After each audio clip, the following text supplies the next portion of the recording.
Okay, folks, this is going to be a real quick overview of logging into Reclaim Hosting and kind of a quick overview of how to navigate around within your Reclaim Hosting site. So each one of you should have access to um, your Reclaim Hosting account. So I'm going to log into mine, and yours is going to be very, very similar.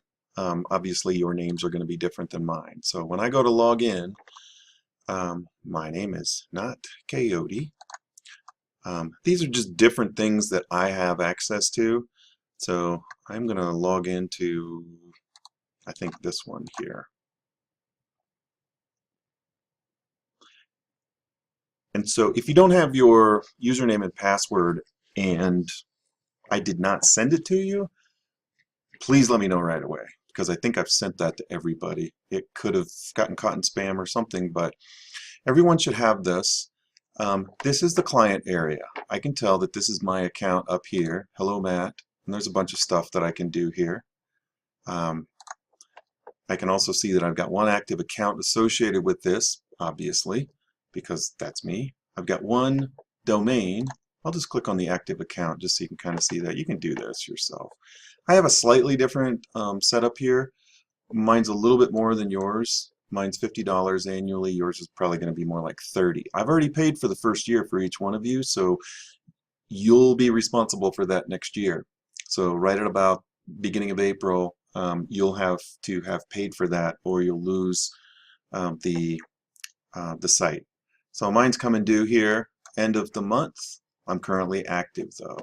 If I click on, I'll go back just so you can kind of see the basic overview. If I go to active domains, you can see I've got one domain that's associated with this. If I wanted to manage it, I could do that over here. Let me move this out of the way a little bit. So I can manage that over here. We're not really going to do much with that, but if you were going to change providers or something like that, you could change the name servers, blah, blah, blah. Billing, if you go to billing, I have removed the credit card, hopefully, from each one of yours. You can see on mine, though, that I have my account associated with PayPal, so it will automatically charge my PayPal account. And that's cool because I'll probably forget about this. One of the things I've noticed is that Gmail tends to put a lot of the correspondence from Reclaim Hosting into my spam folder, and that's not particularly great. Okay, I'm going to go back. So that's the billing, and there's some support, there's a community, blah, blah, blah. There's all kinds of stuff here that you could have access to. It says due invoices. Looks like I've got something that is due, and that's the $50. Okay, great. I'll pay that eventually, and you can see where I've actually paid these in the past. I have some sort of noise happening here. Okay, so I'm going to go back to the home page here.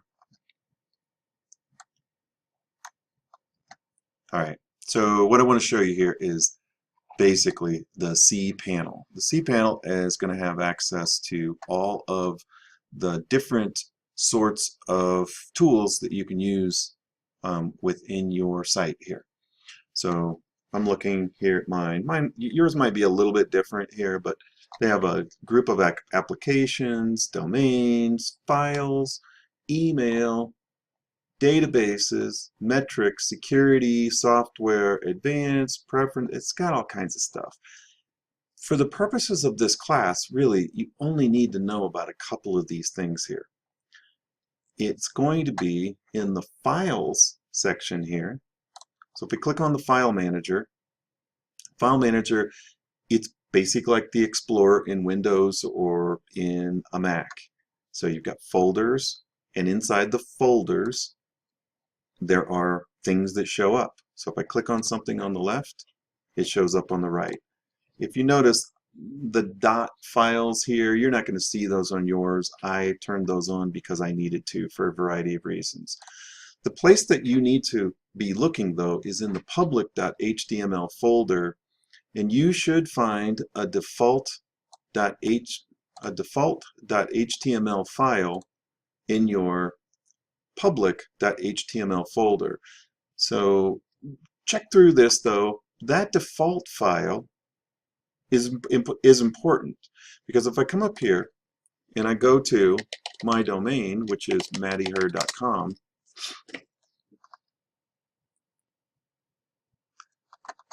this is the file. This is basically what's going to show up here for you.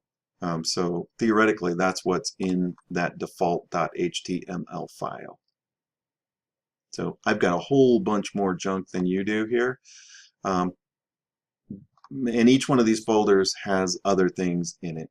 So if I go to Stones and I go to look at that information, and I come back here and I type Stones for the folder, and then I type index.html,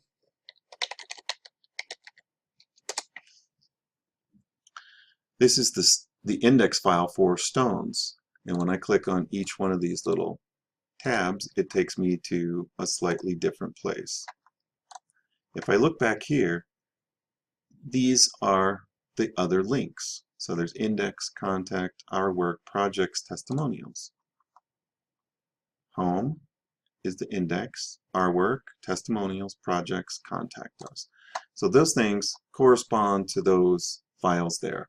I downloaded these off the internet for free, installed it in there, and that's how it works. So if you look up here, you can see how that corresponds with this. Okay, so I've got my public HTML,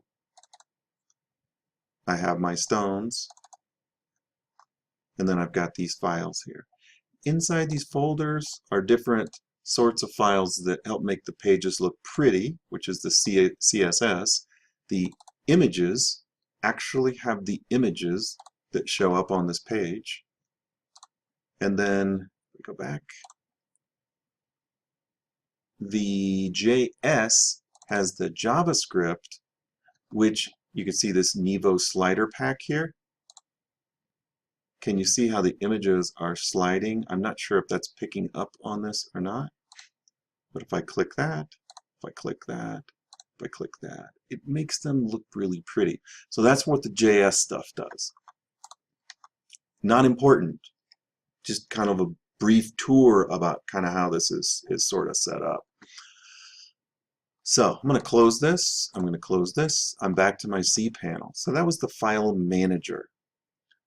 What I want each one of you to do, this is part of the project that I'm going to have you work on, so you're going to have to show me that you know how to do a backup. So there's two different backup things, and that's in the Files section here. And if you click on Backup, download a full website backup. Okay, so I can do a full website backup. Backup's available for download, so it shows me that I've done one March of this year. Generate a full backup, put it in the backup destination of home directory. Okay, and then I'll just generate the backup, and it's going to send an email to my email address that I've got there. And it's going to make a backup. Good. I don't need to do anything else with it.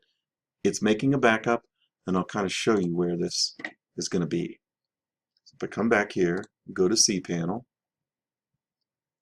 and I go back down here to File Manager, my backups are going to show up here in my home directory. So you can see I've got one there, I've got one there that's in progress, right? Today, 7/11, and then there's another one. So one of these is a temp file, one of them is going to be the actual backup. The backup is going to be probably 30 megabytes or so, and that's about how bit large that one was. That includes all the images and all that other jazz. So it's going to have all that stuff. It's not a database backup though. These are just files that are up here in all these little directories.